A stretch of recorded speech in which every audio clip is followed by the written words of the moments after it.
Барлықтарыңызға сәлем, каналыма қош келдіңіздер. Менің каналымдағы рецепттерді жіберіп алмас үшін каналыма тіркеліп қоюды ұмытпаңыздар.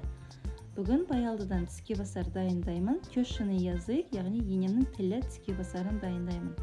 Баялдыны ең алдымен суға жуып алып, дөңгелетіп турап аламыз. Сосын суға тұз қосып, баялдыны суға салып, батып тұру үшін тарелкамен бастырып 15 минутқа қоямыз. Оны судан шығарып, орамалға жайып қоямыз. Бетін салфеткамен жауып, суынан құрғатып аламыз. Бір жұмыртқаға тұз қосып, баялдыны жұмыртқаға, одан кейін ұнға аунатып, қатты қызған майға екі жағын аударып қуырамыз.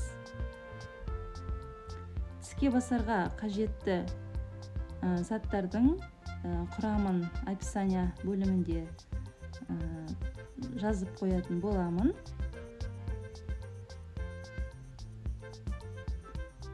Одан кейін чеснокты теркадан өткізіп, майонез немесе қаймақ қосып, соус дайындаймыз.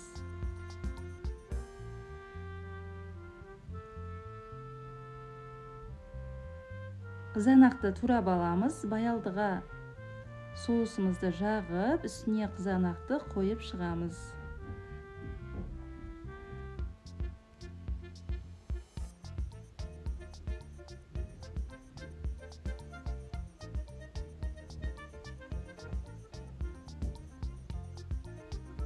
Тарелкамызға салат жапырақтарын салып, үстіне тіске басарды қойып, дастарханға әдемі етіп ұсынамыз. Видео ұнап жатса, лайк басуды ұмытпаңыздар.